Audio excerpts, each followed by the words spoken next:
Si yo ahora estuviera en banca, en la banca convencional,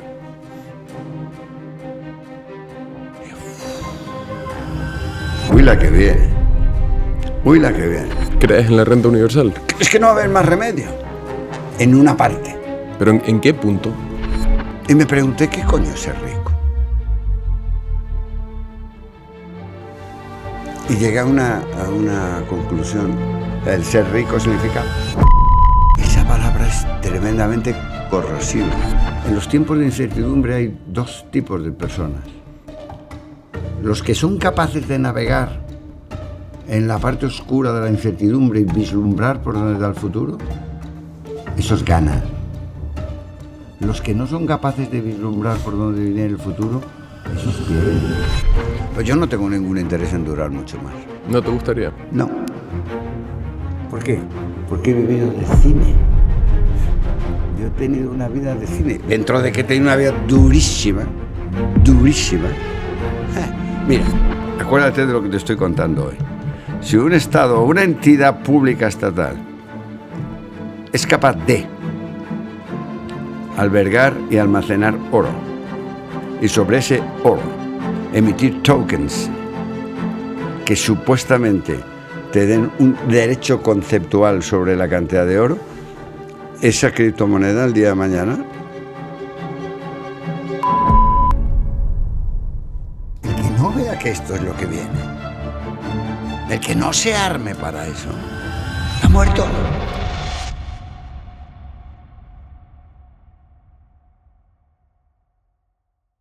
Antes de continuar con el podcast, quiero hablarte de nuestro sponsor N26. Es un banco 100% digital que te permite ahorrar, invertir y mover tu dinero sin comisiones y sin complicaciones ni trámites totalmente innecesarios.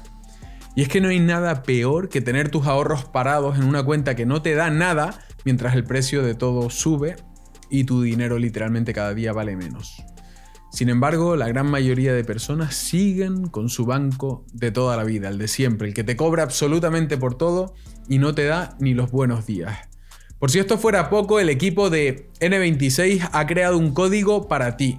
Abriendo una cuenta con el código Pedro, obtienes 20 euros de regalo solo por abrir la cuenta y te regalan otros 30 euros si haces 10 transacciones durante el primer mes, transacciones de cualquier tipo. Les dejo el link en la descripción de este vídeo para que puedan abrir la cuenta hoy mismo con N26 y ahora sí, continuamos con el podcast. Mario, ¿qué tal? Bien, Estoy acostumbrado a decir bienvenido porque solemos grabar en nuestro estudio, pero me has hecho salir del estudio, ¿eh?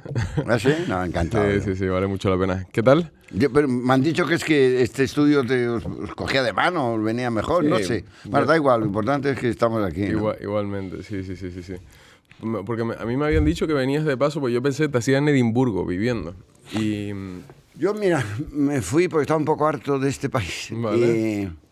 Y después de una época de mi vida durísima, que ha durado pues como 16 años, al final me fui a Escocia, un viaje de esos que una semana, 10 días. Y sabes, esa sensación de que te encuentras en un sitio y estás bien. Yo entonces no había estudiado genética y luego estudié genética y llegué a una conclusión que ha llegado, por cierto, Oxford, en un release en el año 24, de que el componente genético de los escoceses es gallego. Vale. Es una cosa alucinante. Entonces, como he estado estudiando todo ese mundo, el mundo de lo que somos los seres humanos, que en el fondo, bueno, somos un conjunto de células unidas por una presión atmosférica, etcétera, etcétera, entonces me encontraba muy a gusto, muy a gusto en Escocia. Aproveché para estudiar, estaba solo, absolutamente solo, vivía en un hotel, un apart-hotel de estos que se llama Fraser. Bueno, Fraser en Escocia se llama casi todo el mundo, pero bueno, eso es como Martínez aquí, ¿no? Y no hacía nada más que leer, estudiar, pasear y ser feliz, ¿no? Esos 2 últimos años. Sí, y a partir de abril, cuando ya me iba a ir, pues conocí a una persona. Vale. Y me he quedado. Bueno. En mi casa siempre se ha dicho que solo se es viejo cuando se tienen más recuerdos que ilusiones. Es verdad, es verdad. Sí. Cuando vives de los recuerdos, yo es que no tengo memoria ya. Hay cosas que no, pero sí es verdad. La curiosidad y el estudio entiendo que es una forma de ilusión también, ¿no? Sin duda, para buscar. El conocimiento, mira, yo cuando murió mi mujer, mi primera mujer que murió en jovencita, dejó una especie de carpeta azul, ¿no? Donde tenía una serie de papeles. Y yo me planteé si tenía derecho a abrirlo o no, porque yo qué sé lo que podía encontrar. Una mujer siempre es un sitio de sorpresas. Como el bolso de una mujer, ¿no? Que habrá dentro. Eso es. Y al final lo abrí y encontré cartas mías de cuando éramos novios. Vale. En donde yo le decía, mira, el objetivo del ser humano es crecer en conocimiento, es crecer en conocimiento de sí mismo. O sea, ¿te imaginas Lourdes con 17, 18 años, yo con 20 diciéndole estas cosas? Me decía, tú déjate de coñas que tú tienes que... Y cuando estás solo allí en Escocia, después de haber tenido una vida como la que yo he tenido, cuando estás lejos del poder y estás tratando de entenderte a ti mismo, quién soy de verdad, ¿no? ¿Cómo soy de verdad? Es extremadamente formativo, si eres sincero contigo mismo. Decía un cisterciense, un monje cisterciense me preguntó un día, ¿te conoces a ti mismo? Yo dije, hombre, yo creo que sí. ¿Te has buscado bien en tu interior? Yo, pues sí. ¿Y has conseguido superar el asco que da conocer determinadas facetas de nuestra condición de humanos? Yo dije, pues sí. Sí. Hay determinadas facetas del ser humano que las cuidamos o más tarde o más temprano salen a la luz. No somos un producto perfecto, somos más bien un producto imperfecto. Y nuestra misión es procurar vivir con esas imperfecciones, pero pulirlas. Lo que se llama pulir. Por eso, en la masonería antigua, al ser humano se le representaba con una piedra sin tallar. El objetivo es que la piedra estuviera tallada, que tuviera los bordes definidos. ¿Y eso cómo se hace? Con un martillo no puedes. Porque si le das golpes a la piedra con el martillo, la rompes. ¿Y con un cincel? Con un cincel no puedes porque no tiene fuerza. El martillo es la fuerza, el cincel es la inteligencia. El objetivo es la fuerza de la voluntad aplicada sobre la inteligencia para ir tallándote como seres humanos. Hay una escultura preciosa que se ve, es una piedra enorme y se ve como hay un torso y unos brazos y con un martillo y un cincel se está es el ejemplo de decir, tállate a ti mismo.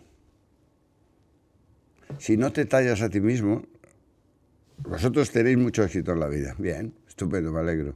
Un día tendrás una situación complicada. Si no te has tallado a ti mismo, la respuesta a esa situación complicada puede ser... ¿Con qué fin te tallas? De hacerte potente, o sea, ir tallándote la parte superior. Nosotros, es muy difícil saber qué es un ser humano. Los nuevos estudios sobre la conciencia dicen que la conciencia está en el cerebro. Y entonces abandona con qué sentido de trascendencia. Si abandonamos todo sentido de trascendencia, ¿qué significa ser mejor o ser superior? Pues mejorar en las potencias internas que tienes. Esas potencias existen. Hay un cura gallego. Yo viví mucho tiempo en Galicia, como 10 años, en un pueblo de 150 habitantes. Y había un cura que era un místico y estaba dando un día una misa. Yo no soy practicante, pero fui. Y dijo una frase que todavía me golpea, ¿no? Él hablaba con su acento gallego de allí, que era el que yo tenía cuando era pequeñito, ¿no? Y decía, mirad, Dios vive en el corazón de los hombres, pero tenéis que hacerle sitio, porque si lo llenáis con odios, con miserias y con otras cosas, no cabe. Ahora, en vez de Dios, para no centrarlo en el catolicismo, pon tú yo superior. Si tu corazón lo tienes infectado, no vas a funcionar. Esta sociedad este modelo vital infecta. Infecta porque estás aplicando un materialismo constante.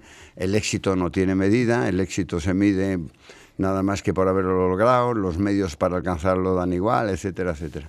Entonces, cuando estás repasando una vida de poder brutal, como la que yo he tenido, tú piensas que yo controlaba el 2,5% del Producto Interior Bruto español. Sabes que en este podcast me gusta compartir verdades incómodas para que reflexiones. He visto muchas veces a personas que podrían conseguir mucho más que la media, pero no lo hacen.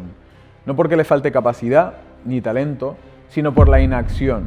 Quiero que reflexiones solo un momento sobre esto. Tu vida está más o menos bien, pero notas que hay algo que no termina de encajar. Probablemente sabes que no es la vida que querrías dentro de unos años y aún así no estás haciendo nada para cambiarlo. Y eso te incomoda, supongo. Hoy existe una herramienta que le está permitiendo a mucha gente de a pie hacer cosas que antes solo estaban al alcance de unos pocos. Me refiero a la inteligencia artificial. Pero no como moda, sino como entendida como una forma de construir algo más grande que simplemente un trabajo. Por eso nuestro partner Revolutia ha preparado 2 días para abrirte los ojos a una oportunidad que mucha gente todavía no está viendo. Una formación gratuita para personas con trabajo, con responsabilidades, que quieran construir una carrera con ambición, aunque no vengan del sitio correcto. Para personas que no quieren dar un salto al vacío, pero sí quieren moverse en la dirección correcta y salir de donde están. Si esto te interesa, tienes el enlace en la descripción. Recuerda, el problema no es no saber qué hacer, sino seguir sin hacer nada. Controlaba el sistema financiero, controlaba el sistema industrial, controlaba el mercado de seguros, controlaba el mercado de medios de comunicación, y todo esto con 39 años. Tenía 295.000 empleados directos. Cuando ese poder lo has tenido y de repente paseas por las calles de Glasgow o por las calles de Edimburgo, cuando está poniéndose el sol a las 3 de la tarde, es cuando te encuentras contigo mismo. Ese encuentro contigo mismo es durísimo si no te has pulido. Si has pasado por la vida, como decía mi padre, como una maleta flotando. Hay vocación de la gente joven de pulirse. No lo sé, ¿tú qué opinas? Pulirse realmente no. O sea, yo creo que el tema, las redes sociales están produciendo un efecto muy, muy particular en la gente joven. O sea, yo creo que antes la dopamina que te segregaba un momento era vivir el momento. Luego pasó a ser apropiarte del momento capturándolo, ¿no? Sacando el teléfono para quedártelo para ti. Pero ahora todo es en base, no es ni a vivirlo ni a capturarlo, sino al botón de compartir. Y yo literalmente veo tantas personas que están modificando su vida en función de lo que quieren compartir y no en función de lo que quieren vivir, que eso te hace esclavo o sea, no te hace estar poniendo el foco sobre ti mismo, te hace estar poniendo el foco sobre el... ¿Compartir es un deseo o una técnica de defensa? ¿En qué sentido? Compartir es integrarte en un área en donde están otros. ¿Es eso compartir? Depende.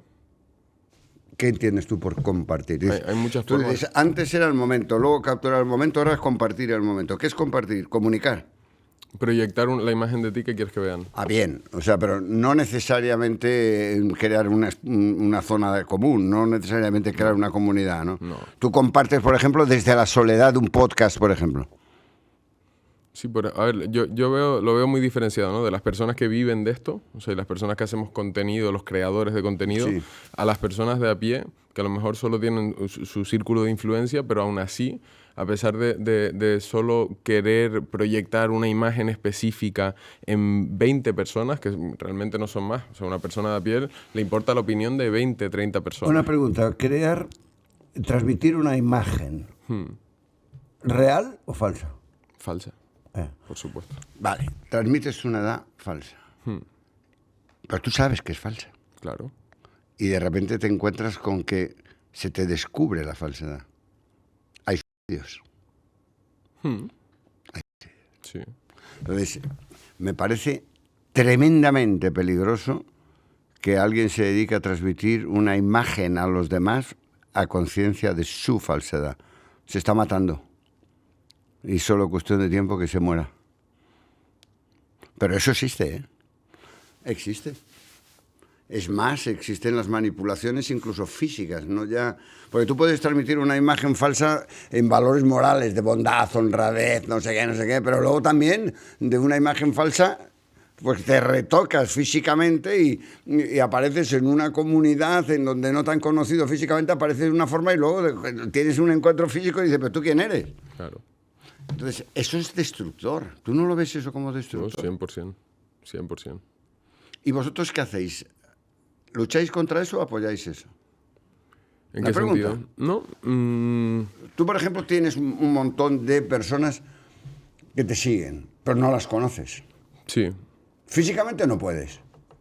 No puedo conocerlo. Claro, ¿cómo las vas a Es conocer? imposible. Por tanto, no sabes en qué territorio cae una opinión tuya. No. Y pasa algo muy peligroso con los podcasts. Eso es. Que yo siento que la gente en general delega su criterio. Eso es. Cuando te escucha dar una opinión que consideran razonable durante 4 o 5 veces consecutivas, la sexta opinión que tú proyectas ya literalmente la toman como parte de opinión propia. No elaboran. No es nuevo. Claro. Año 1989-90. Una encuesta a nivel nacional que hicimos nosotros desde la banca. ¿De dónde saca usted sus opiniones? Respuesta, el 8% de la radio, 85% de la televisión. Claro. Esos dos instrumentos han sido en gran parte sustituidos por las redes sociales. ¿Y por qué saco mi opinión de la televisión? Porque me da pereza pensar. Porque eso de pensar es cansadísimo. Es un coñazo tener que estar pensando, tener que estar elucubrando. Entonces, hoy, antes existía un locutor en televisión que emitía la opinión y yo me la apropiaba porque era mucho más fácil recibir e incorporar, no tenía que pensar. Hoy, tú. Es peligroso. ¿Y tú eres consciente de la responsabilidad que eso implica? Sí. Antes no lo era, ¿eh? Porque yo nunca... ¿Cuándo es antes y cuándo es ahora? No, yo cuando empecé el podcast, esto ha sido todo muy rápido. Nosotros crecimos a un ritmo de... Yo vivía en Tenerife y en Tenerife tengo una vida al final que es un círculo muy cerrado. Claro. Y venía a Madrid y, oye, un día te dicen, oye, que veo tu podcast. Vienes 3 meses después, coño, salí hoy a la calle y me pidieron 3 o 4 fotos. Vienes 3 meses después, hostia, que no puedo ir por Gran Vía prácticamente, que me paran continuamente y o sea, fue todo muy de repente. Entonces mi intención al principio, el podcast era como una excusa de networking un poco, ¿no? Sí. Una excusa para sentarme con alguien como tú, que probablemente no tendría la opción nunca de tomar un café si no fuera con una excusa como esta, ¿no? Y de repente te ves con esa responsabilidad que te cae encima y de madres escribiéndote, decir, oye, es que mi hijo sigue cada paso que haces tú, por favor. Y ahí empiezas a coger esa ¿Y responsabilidad. cómo reaccionas tú a esa responsabilidad? Bueno, pues tratando de ser lo más coherente posible y de pensar, pues no decir lo primero que se te pasa por la cabeza y soltarlo Espérate que esto directamente. está sonando y tengo que apagarlo porque si no va a dar ahora. Sin problema. Ya está. Hombre, asumiendo la responsabilidad, ya está. Como he hecho con mis hermanos pequeños en casa, pues de cara a una comunidad. Haciéndolo lo mejor, o sea, teniendo en cuenta que somos seres imperfectos y que cometeremos errores y proyectaremos opiniones que son erróneas muchas veces, pero hacerlo lo mejor ¿Sabes posible. en qué consiste? ¿En qué? En la buena fe. Vale. La buena fe. Sí. Es decir, si lo que dices, lo dices de buena fe, no se te exige que estés acertado. Pues si te exigeran que en todo lo que dices estuvieras acertado, sería imposible, porque te vas a equivocar. Claro. Seguro, porque es inevitable que nos equivoquemos en nuestra vida. Yo antes ponía el ejemplo de JP Morgan sobre las criptomonedas, ¿no? Pero sí se te exige que lo que digas, lo digas de buena fe, no buscando un efecto bastardo. ¿A qué te refieres con efecto bastardo? Bueno, porque tú puedes transmitir una opinión falsa Ya. con tal de, por ejemplo, hacer daño o con tal de condicionar o con tal de... O sea, no. De lo que, aparte que yo es que creo, no sé, pero yo creo que la buena fe se acaba notando, ¿no? O sea, cuando... Y la coherencia, sobre todo. Pues claro, bueno, no hay nada más coherente que la buena fe. Total. Si de repente te contradices, es que algo de lo que has hecho no estaba hecho de buena fe. Sí, sí, total. Fíjate que acabas de decir lo de la coherencia. Yo tengo muchos años más que tú, un montón, un huevo. Tú sabes que en ese paseo de Escocia que te contaba, ¿no? Lo que me preguntaba a mí mismo es si había sido coherente. Si a lo largo de mi vida había mantenido la coherencia como norma. Muy difícil cuando transitas tantos años y por sitios tan diversos. Y me quedaba encantado. Y un día, cuando cumplí 70, mis hijos que lo pasaron mal en una serie de situaciones, un hijo mío mayor que tú, quiero decir, no habla nada, usted no habla, vive su mundo. Y me dijo, yo lo único que te tengo que agradecer no es ni herencia, ni no, es que me has demostrado que en la vida se puede ser coherente a pesar de lo que pase. Pues, ¿tú tienes hijos? ¿Vas a tenerlos? Me encantaría. Pues entonces algún día, Muchos. espera que un hijo tuyo te diga cuando cumplas 70 años y te diga, has sido coherente. O sea que en tu paseo, tu conclusión fue que sí había sido coherente. Sí. Sí, ¿y qué significa ser coherente? Cuando tienes un esquema mental, o sea, nosotros tenemos un armazón moral, ¿no? O sea, tenemos un esquema de pensamiento que, bueno, ese es móvil, puedes tener en un momento determinado una opinión, en otro, pero un esquema moral que es el esqueleto que te hace estar de pie. Ese esqueleto que te hace estar de pie se compone de una serie de principios morales. Esos principios morales son los que la vida va poniendo a prueba. Yo soy muy honrado, muy honrado, muy honrado, hasta que te ofrecen, allá no eres honrado. Entonces, la coherencia es que cualquiera que sea las situaciones que hayas atravesado en tu vida, ese esqueleto moral no lo hayas puesto en venta. Muy difícil. Muy difícil. ¿Cómo afecta el poder a ese esqueleto moral? De una manera, el poder corrompe. Y el poder absoluto corrompe más. Primero, corrompe intuitivamente sin que te des cuenta, porque si tú a los 39 años o 38 años eres multimillonario porque has hecho una operación que has ganado 200 millones de dólares de la época, encima eres un banquero, no sé qué, y encima y encima te crees que eres más guapo que Errol Flynn, pues entonces...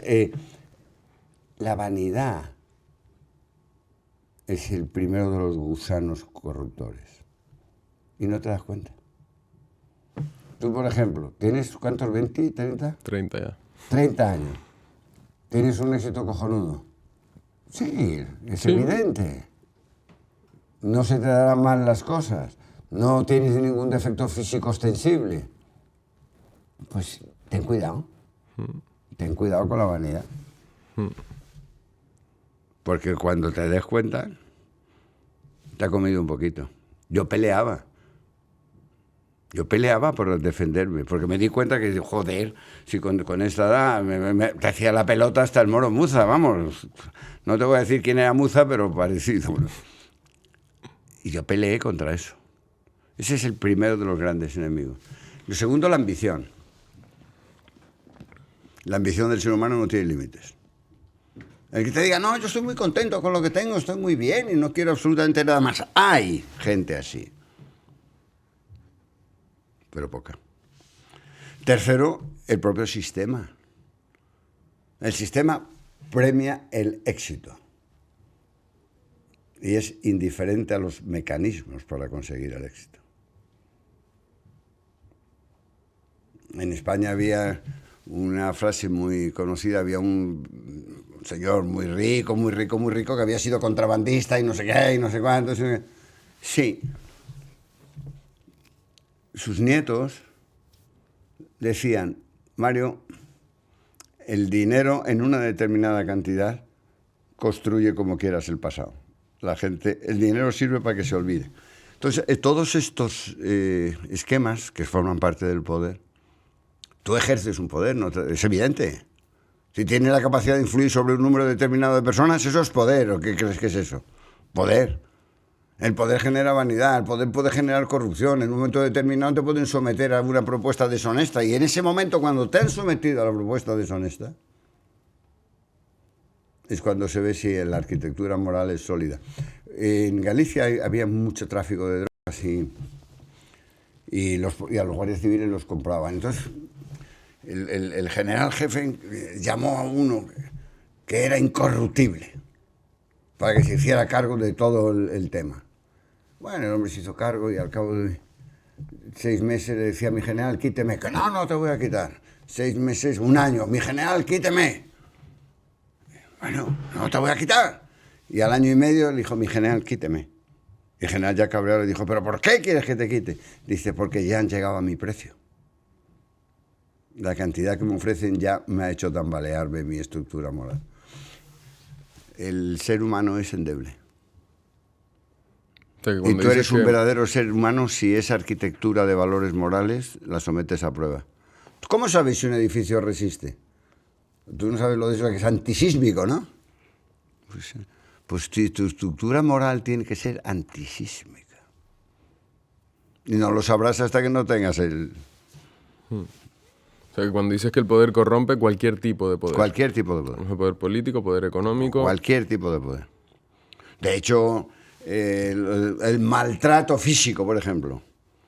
Tú ejerces maltrato en cuanto que tienes un poder físico sobre otra persona. Esa capacidad de sentirte superior para poder agredir es una corrupción de ese poder físico. Si, por ejemplo, no cabe el maltrato si se da en una situación de desequilibrio. No, el débil no maltrata al fuerte. El fuerte maltrata al débil. Y el fuerte sobre el débil ejerce una cosa que se llama poder. Porque al final el dinero lo único que es el poder más líquido, realmente, que te permite intercambiarlo con facilidad por el resto de poderes, ¿no? Bueno, hay una fase, a mí me han preguntado muchas veces, yo era abogado del Estado, tenía un sueldo bueno, tenía una profesión magnífica y tal, y de repente en unas operaciones que hice, primero, bueno, gané un número determinado, pero hice una muy famosa en su momento y gané 150 millones de la época. 150 millones de la época sería como 1.500 millones de euros hoy, ¿no? Y pasé a ser rico. Y me pregunté, ¿qué coño es ser rico? Y llegué a una conclusión. Borras de tu agenda la palabra Podemos. Yo, cuando era abogado del Estado, mi mujer me preguntaba, ¿podemos ir a esquiar a Vaqueira? ¿Podemos irnos a la República Dominicana? ¿Podemos irnos a Nueva York? ¿Podemos? Entonces tú mirabas tus cuentas y decías, ¿podemos o no podemos?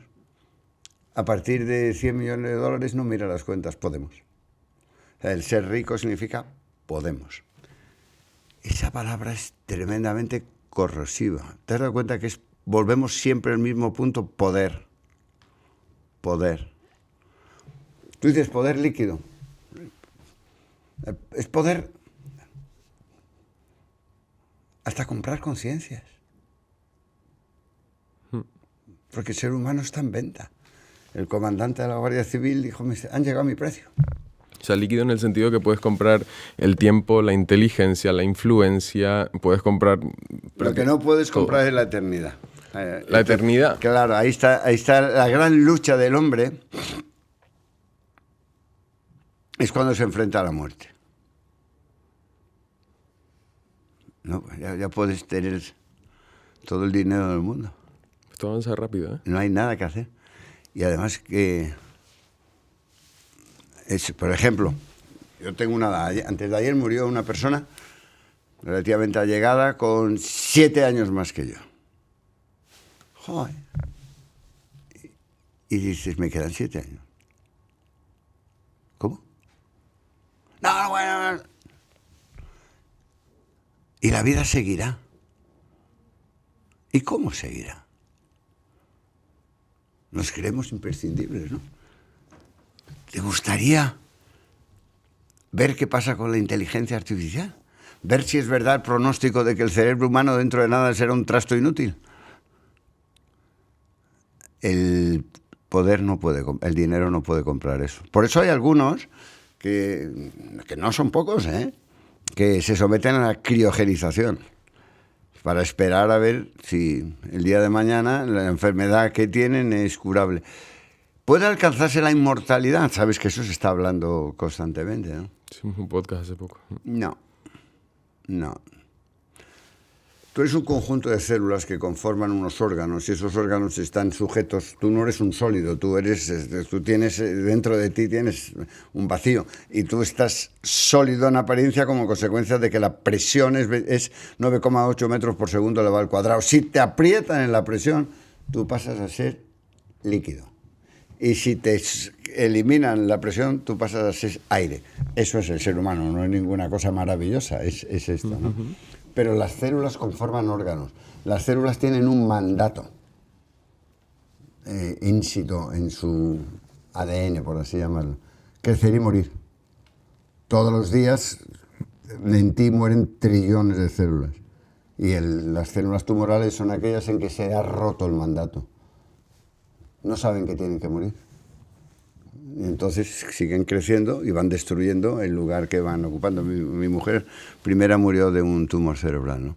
No veo la posibilidad de la inmortalidad. Lo que sí veo es la intercambiabilidad orgánica. Es decir, que te puedan sustituir un órgano por otro. Pero ¿has pensado en una cosa? Somos capaces de llegar a Marte. Somos capaces de una computación que todavía no es cuántica, pero que a lo mejor puede ser.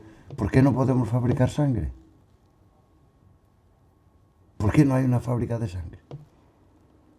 Sin sangre no podemos vivir, ¿verdad? Joder.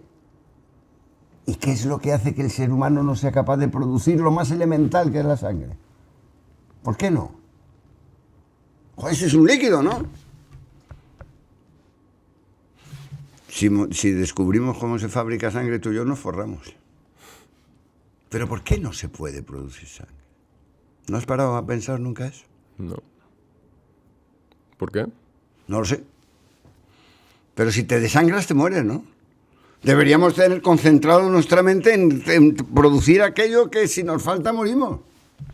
Somos capaces de alimentos sintéticos, somos capaces de crear recomposiciones celulares para lo que llaman estética de moderna, no sé qué. Somos capaces de sustituir un órgano por otro. Somos capaces incluso de válvulas del corazón que son mecánicas. Ya. Pero ¿y la sangre? ¿No? Si somos capaces de renovar la sangre, a lo mejor duramos más. Pues yo no tengo ningún interés en durar mucho más. ¿No te gustaría? No. Es decir... Ni volviendo al estado físico de 25 años. Es que eso no sería ser inmortal. Eso sería, joder, como dicen en el catolicismo, la resurrección de los cuerpos. Digo, de acuerdo, pero ¿con qué cuerpo?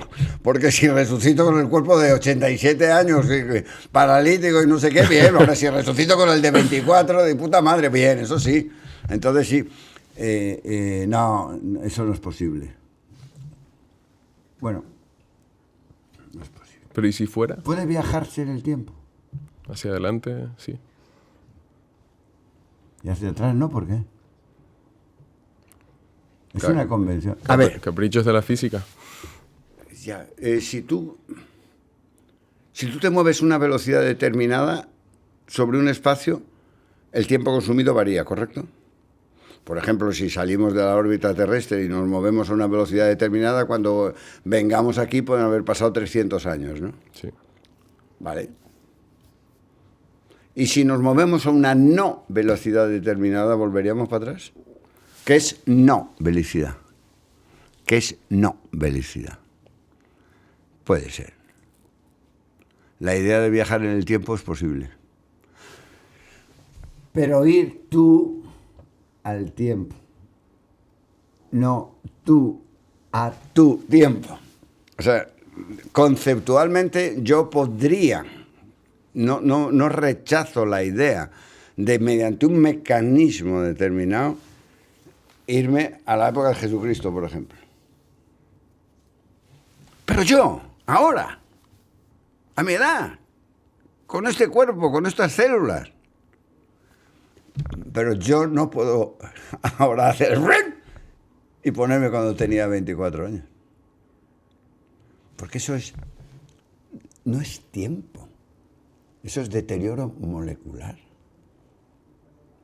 Tendría que conseguir que todas mis células, si hay 1 trillón de células al día que renuevo, ese trillón de células que ahora conforman mi cuerpo no es el mismo trillón de hace un mes. Entonces tendría que llamarle, venid muchachas, venid para acá. Eso no lo veo, sí, pero viajar en el tiempo sí. Yo no tengo ninguna ansiedad. O sea, la muerte no me genera a mí. La idea de la muerte, cuando tienes tú 30 años, la idea de la muerte te parece una cosa como de coña. Es decir, está ahí. Vamos a hablar en serio. Cuando tienes 70 años empieza a ser. ¿Qué? Y cuando de repente. ¿Empieza a ser qué? Empieza a ser algo que forme parte de tu vida. Pero no es incómodo. Depende, hay gente que se pierde hasta las ganas de vivir y se suicida. O sea, la idea de morir es un hecho irremediable que forma parte del vivir. Entonces, el ser humano, ¿cómo solventa esa idea? Pues una solución muy fácil son con creencias. Crees que vas a vivir en otro lado, crees que vas a ver a tus amigos, crees que vas a ver a los seres que han muerto, etcétera, etcétera. Entonces el ser humano se alimenta de esa creencia. Yo no la tengo. Yo no tengo esa creencia. Pero, cuando tenía 18 años la tenía. Pero un día en la iglesia vi y dije, ¿eso cómo es? ¿No? Y ahora te acostumbras a vivir. El vivir con la idea de la muerte es como un inevitable. A la gente le vuelve loca. A mí me pasa estupendo. No tengo ningún problema con eso. ¿Por qué? Porque he vivido de cine. Yo he tenido una vida de cine. Dentro de que he tenido una vida durísima. Durísima. Mira, en una parte determinada de mi vida todo fue de cine. Otra parte con la cárcel, con todo eso, todo fue doloroso. Pero ese dolor está compensado por verme hoy a mí mismo. Macho, he sido capaz de superar eso. El presidente de Parmalat se suicidó. El presidente de Enron se suicidó, etc. Es decir, yo he sido capaz de transitar por ese movimiento sísmico. Y precisamente porque he sido capaz, estás tú hablando conmigo. Porque te interesa. Te interesa una persona que haya sido capaz de pasar por eso, pero si de repente dices, bueno, pues una persona que lo que ha hecho es heredar de su abuelo 400.000 millones de dólares. Bueno, muy bien, pues le vamos a ver si nos invita a algo.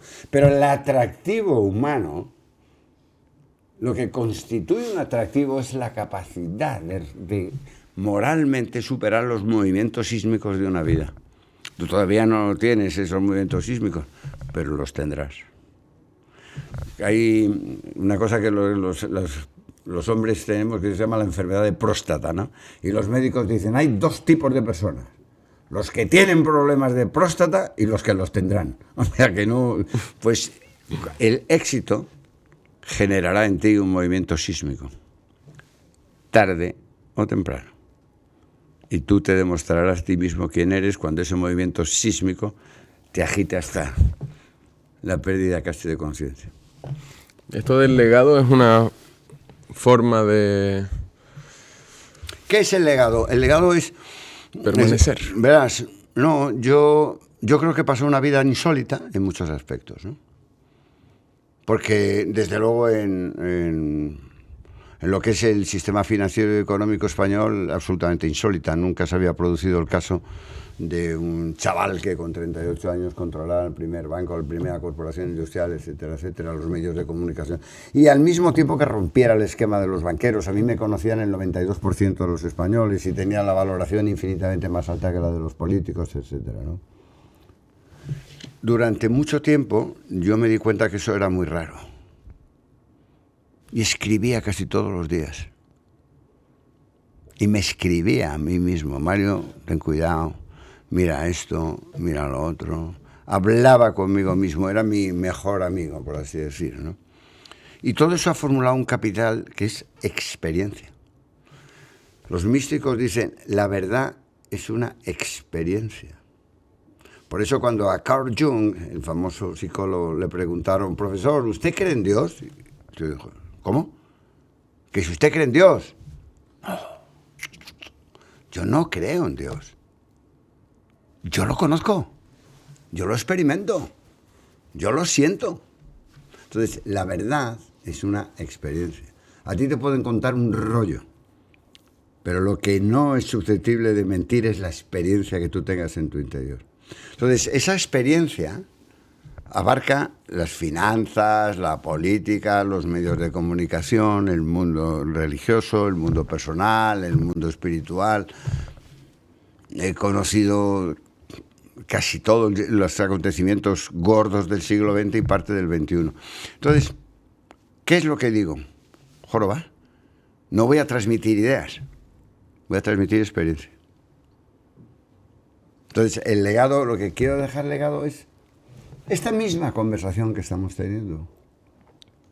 Eso cuando me miras y yo te digo lo de que tu arquitectura moral va a ser sometida, quieras o no, a un movimiento sísmico, y ahí te vas a encontrar contigo mismo, eso es una experiencia. Porque eso me pasó a mí. Y yo me tuve que enfrentar a movimientos morales fortísimos y demostrarme a mí mismo que quería seguir siendo coherente. Y ese es el legado, ese es el objetivo. Transmitir experiencia. Básicamente para chavales, para gente joven, ¿no? El otro día me decían que por qué no daba una charla exclusivamente para gente joven. Bueno, porque yo no soy exclusivista. El que quiera venir, que venga. No voy a poner el carnet de identidad a ver qué años tiene. Pero hay un momento... Mira, el ser humano está siempre sometido a incertidumbre. Siempre, te digan lo que te digan. Cuando se transita de la sociedad agrícola a la sociedad ganadera, de la sociedad de la edad de bronce a la edad de hierro, cuando se inventa la máquina de vapor, cuando se inventa la imprenta, siempre estamos sometidos a incertidumbre. ¿Qué ocurre? En los tiempos de incertidumbre hay dos tipos de personas. Los que son capaces de navegar en la parte oscura de la incertidumbre y vislumbrar por dónde está el futuro, esos ganan. Los que no son capaces de vislumbrar por dónde viene el futuro, esos pierden. ¿Cuántas familias se han arruinado por no ver el futuro? La mía. Un bisabuelo mío tenía uno de sus grandes negocios, era el transporte en diligencia entre Madrid y el Escorial. Cuando la Casa Real estaba en el Escorial. Y yo he visto edificios de mis bisabuelas, edificios, propiedad de cada una de ellas, porque eran muy ricos. Y se inventó el coche, el automóvil. Y mi bisabuelo creyó que eso no iba a ningún lado. Me contaba mi abuela todavía cómo vieron salir las escopetas de caza en el expediente de quiebra. Quebraron, porque no vio el futuro. Ahora tienes delante movimientos sísmicos. Tienes 30 años. Tienes que tener claro por dónde van los tiros. Porque ahora estás con millones de seguidores, no sé qué. Sí. ¿Y el futuro cuál es? ¿Qué va a pasar con la inteligencia artificial? Donde estés tú puede haber el día de mañana un robot que hable exactamente con tu misma voz, que pueda tener exactamente tus mismas ideas. ¿Puede o no? Depende, claro. ¿El ordenador cuántico es verdad o es mentira? Si el ordenador cuántico llega, ¿es posible estar en dos sitios a la vez, por ejemplo? ¿Lo del gato? Estamos en una época de tremenda incertidumbre. Hay cosas que sí sabemos. Sabemos que 850 millones de empleos van a desaparecer. Sabemos que hay una nueva categoría de empleos que van a aparecer. Pero sabemos que va a haber un decalaje. Sabemos que hay estados como China que han programado la reducción del número de personas porque es insostenible. Sabemos que el welfare que está ahora no se puede sostener a largo plazo porque no hay recursos. Sabemos que va a haber un colapso y que se necesita un tiempo de renta universal. Esto lo sabemos ya. ¿Crees en la renta universal? Es que no va a haber más remedio. En una parte. ¿Pero en qué punto?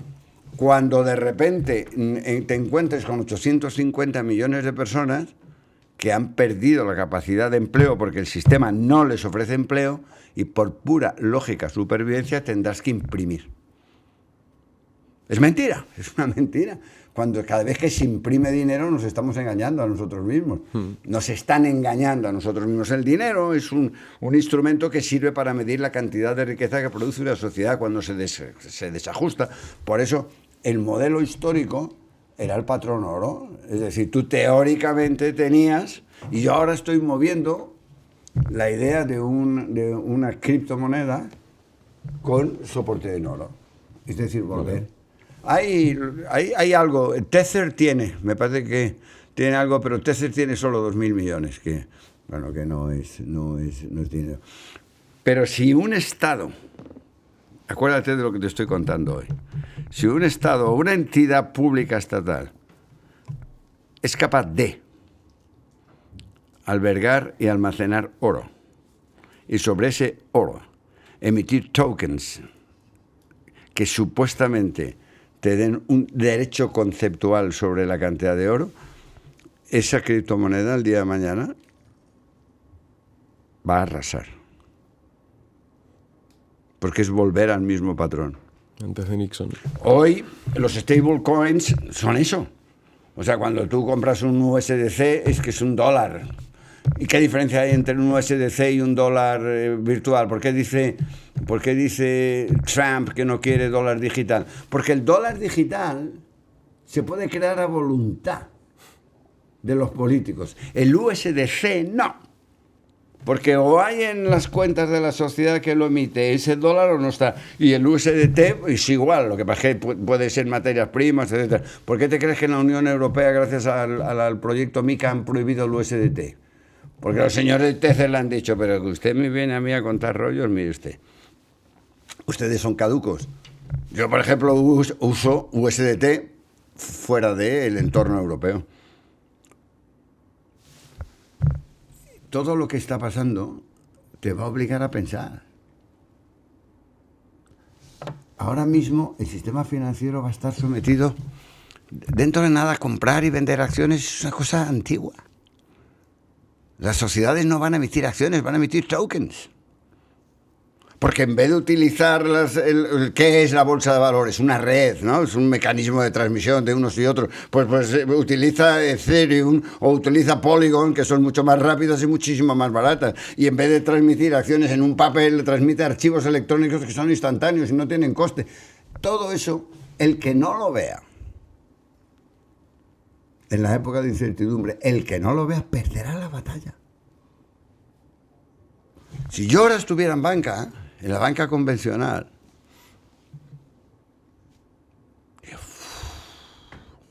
uy la que viene, ¿qué sentido tiene tener una cuenta corriente en un banco cuando puedes tener en un exchange? ¿Pero qué sentido tiene? Si tú coges una tarjeta Visa directamente con una cuenta en un exchange y pagas y compras lo que te dé la gana, y unas transferencias entre tú y yo son instantáneas. Bueno, con Ethereum tardas a lo mejor un minuto. Y es un poquito carita, que son un poco jetas, pero bueno. Y cuando te haces hacer una transferencia en el sistema bancario tradicional, dentro de 2 días, no se preocupe usted, tendrá el dinero botado en su cuenta. Señor, que no me ha llegado. Bueno, ya sabe usted lo que... Eso es antiguo. Eso es en la diligencia de mi bisabuelo. El que no vea que esto es lo que viene, el que no se arme para eso, está muerto. ¿Y por qué un token respaldado por oro y no Bitcoin directamente? Es casi lo mismo. Es casi lo mismo porque Bitcoin está respaldado por un algoritmo que es limitado, o sea, no puede haber más que el que hay. Entonces, lo que pasa es que el Bitcoin, precisamente porque se ha generado demanda y no se puede incrementar artificialmente el número de unidades, por eso sube. El presidente JP Morgan JP Morgan era el primer banco del mundo en mi época, ¿no? De hecho, compró acciones de nuestro banco, compró un porcentaje significativo. Y dijo que el Bitcoin y las criptomonedas que eran una estafa.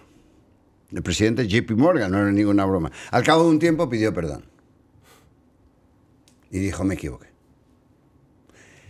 En paralelo, el BBV, que aquí en España no decía nada, creó una filial suiza. La filial suiza del BBV decía lo que tú. El Bitcoin es todavía mejor que el oro. O sea, la filial suiza decía en Suiza, el Bitcoin mejor que el oro. La matriz aquí no decía ni Pamplona, ¿eh? No decía nada callada. Y ahora, el presidente de JP Morgan hace 2 o 3 días ha dicho que está dispuesto a financiar crédito bancario ordinario utilizando las criptomonedas como collateral, es decir, como garantía. Cuando es collateral, ya ha entrado de lleno en el sistema bancario tradicional. Y ahora está así, ahora sí. ¿En qué sentido? Hombre, que en vez de colateral será préstamos ordinarios. Vamos, ya existen. Hoy tú vas al Banco Santander y le dices, dame un préstamo en criptomoneda. Llaman directamente a la policía. Vamos, una cosa. Digo, los loqueros. Dicen, este está mal de la cabeza. Pero dentro de nada eso va a pasar. Porque ese banco, si tiene visión de futuro, es ese banco o esos bancos crearán un exchange para ellos, para poder tener de riqueza en criptomonedas, no para especular, porque con el USDT y el USDC tú no especulas, sencillamente los tienes. Y el día de mañana tú podrás ir al Santander o al banco, no sé si subsistirá, al banco de turno, que serán poquitos, y que te den un préstamo en USDC. Entonces el banco cogerá, irá al exchange, comprará. Pero para que pueda comprarlo y que se la ponen en su cuenta, tiene que tener abierta una cuenta previamente en el exchange de turno. Bueno, pues vamos a crearlo. Eso se lo dices a los banqueros convencionales de hoy. Te miran y dicen, este tío está absolutamente loco, ¿no? Por mí, este tío está majareta. Pero es el futuro. Es una cosa obvia. Una cosa absolutamente obvia. Eso de ir al banco a hablar con el director del banco, no sé qué. Bueno, pero ¿eso qué es? Pues yo tenía 2.500 sucursales. ¿Sabes lo que quise hacer? Mira, en México hay un tío que, por cierto, está peleando ahora contra el poder, que es Ricardo Salinas. Buen amigo. Y está peleando contra el poder desigualmente, porque el poder en México, yo acabo de llegar de estar con él viendo las cosas, muy duro, muy duro. Bueno, ¿de dónde nace él? Su abuelo tenía una tienda de electrodomésticos. ¿Ah, sí? Sí. Bueno, electrodomésticos y más cosas. Bueno, ¿y qué más? Pues que de repente iba un mexicano y le compraba una nevera, por poner un ejemplo, y que se la pagaba a plazos. Ah, entonces, ¿qué hacía el establecimiento? Le concedía crédito. Le daba el bien y le dejaba que le pagaran varios plazos. Eso es un crédito. Pero había otros mexicanitos que en vez de hacer eso cogían el dinero y lo iban poniendo en la cuenta que le abría la empresa de electrodomésticos, y él iba poniendo ahí todos los meses su dinerito. Y cuando ya lo tenía, se llevaba a la nevera. Es decir, por un lado hacía crédito, por otro lado tenía depósitos. Es decir, un banco. ¿Qué es lo que hizo? Crear el Banco Azteca. Y de hecho las sucursales del Banco Azteca están en las tiendas de electrodomésticos. Yo tenía 2.500 sucursales. Yo dije, joder, ¿y cuánta gente entra en mis sucursales en España? ¿Sabes cuánto? 120 millones de personas. ¿Cómo 120? Si hiciéramos 30 millones. ¿Eso qué quiere decir? Que tú por lo menos entrabas 4, 5, 6, 7, 8, 9, 10 veces al año. Calculé el tiempo que tú tenías de estancia en esa sucursal. Y ese tiempo muerto. Y me dije a mí mismo, joder, vaya chollo. Tengo el sitio físico, tengo la persona y tengo el tiempo. Porque entonces en cobrar un cheque tenías que esperar no sé cuánto tiempo. Pues voy a construir ahí una tienda. Y al tío que está allí le voy a vender algo. Le voy a vender, y le quise vender, y de hecho empecé a venderle productos de turismo. El Banco de España me lo prohibió. Decía que un banco no podía hacer eso. Porque no veían no eran capaces de ver en la niebla del futuro. Hoy los bancos te venden vajillas, pipas, caramelos, pitolines, comida para las palomas, te venden de todo. Y con eso no consiguen. Es decir, piensa que el ser humano siempre está sometido a la incertidumbre. La incertidumbre genera miedo. Los que tienen miedo se caen. Hay una película, me parece que es una película de un judío, que en el piso 7º de Nueva York a su niño de 7 años le hace andar por la cornisa. Y le dice, esto es la vida. Si tienes miedo, te caes. Y si no tienes miedo, vas a ser capaz de andar por la cornisa. Tener miedo es inevitable. El problema no es tener miedo o no tenerlo, es vencerlo. Vencer el miedo al futuro y no entregarte. Pero para vencer el miedo al futuro tienes que tener una idea clara. ¿Por dónde van los tiros? Y para saber por dónde van los tiros tienes que abrir la mente, informarte. Lo que tengo en mis manos hoy va a durar. Porque la tendencia de todo ser humano es a ser conservador. Joder, ahí que no me quiten lo bailado. ¿Va a durar? Mi bisabuelo dijo sí, quebró. El fabricante de coches dijo no, triunfó. Hay que enseñarle a la gente que los tiempos de incertidumbre forman parte de nuestra categoría de humanos. Y ahí es donde triunfas o fracasas. Y toda esta incertidumbre que estamos viviendo, porque yo te he escuchado decir alguna vez... Tenemos que ir terminando, ¿vale? Por favor. Vale. ¿Qué le ha pasado? Hay que ir terminando. Tenemos que ir terminando. ¿Qué? ¿5 minutitos? Una hora haciéndote así. Pues si yo me lo estoy pasando muy bien, Ya lo coño. sé. Te dejo 2 minutos. Me lo estoy pasando muy bien con este. 2 minutos, vale. Es que me he pasado ya los 5 minutos que llevo una hora haciendo así, lo que habéis casado. Bueno, venga, vale, vale, vale. no te pasa. Ni caso. Mario, Ni caso. Ni Déjame caso. niña a mí, el cachondo, que lo llevo. Ni caso. la última pregunta Está que... coja, coño. Ya tengo 2 muletas. Dile.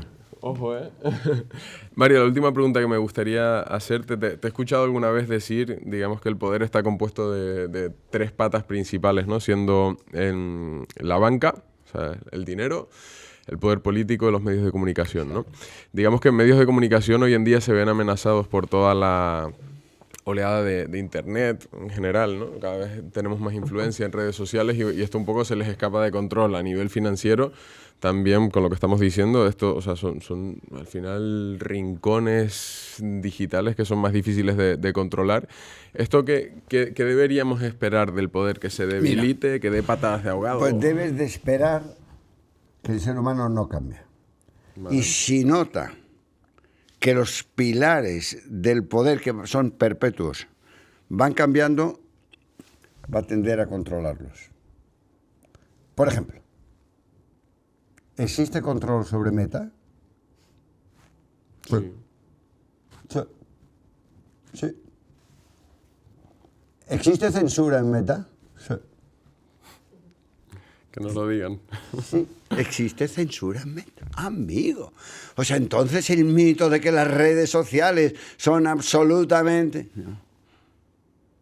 En un momento determinado, si tú tienes capacidad de hacer daño, vendrá el movimiento sísmico. No lo dudes.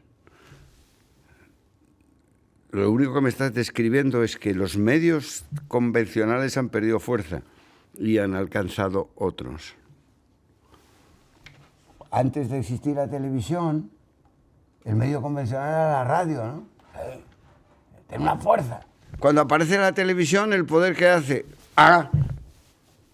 ahora en la tele, pues a por ella, a controlarla. O sea, por tanto, los medios de comunicación, los sistemas financieros, sí, de momento sí, pero dentro de nada, ¿qué están queriendo hacer con las normativas MiCA y con todas esas normativas? Controlar los nuevos sistemas financieros.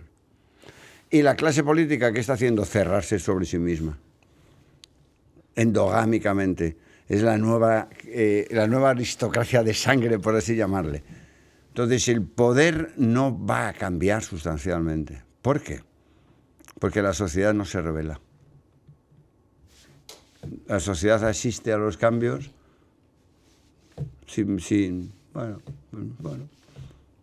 Pasan cosas gordísimas. Bueno, emiten deuda pública. ¿Tú sabes que cada vez que emiten deuda pública están afectando tu futuro?